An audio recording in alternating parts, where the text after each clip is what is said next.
बड़ा भाई मेरा इस्लामाबाद होता है, उसने भी फैसला किया, मैंने भी फैसला किया कि भाई इसको जब आप इसकी हालत देख रहे हैं 35 साल पुरानी बिल्डिंग, रेनोवेशन होने वाली है इसकी। इसको हम क्या करेंगे, आप क्या करके फिर हम किराए पे देंगे, वो करेंगे, फिर कोई किसी इतना मान लो भी नहीं आता, हम लोगों का दाल में ये भी होता, किसी की नीयत का नहीं पता होता कोई उसमें क्या है। हज़रत उमर अलैहिस्सलाम के बेटे ने शराब पी ली थी, आपने उनको 4 ही दौड़े लगाए थे, वो मर गए थे, आपने 40 उनकी कपड़े पे लगाए थे। ये कहने का मकसद ये है कि वो वलियों पैगम्बरों को बेटों में हो रखा है। तो आप ये बताएं उन दरिंदों के साथ क्या होना चाहिए? उन्हें फांसी पे चढ़ना चाहिए।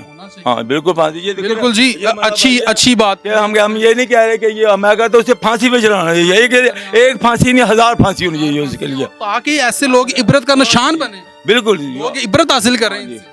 ये मैं आपके व्यू से इन सबको बताना चाहता हूँ, जिन किराएदारों को मैंने नोटिस भेजा, इसलिए नहीं भेजा कि हम इसके करके आपने सबको भेज दिया। ये इधर भी बिल्डिंग है जितनी है सारा को कि ये जो है ना कि ये ना समझे कि हम इनको जाती जो लड़ाइयाँ झगड़े होते रहते थे हम इन्हें दोबारा भी ला लेते, बस ये है कि अब हम इसको कर देना चाहिए, सेल आउट करना चाह रहे हैं।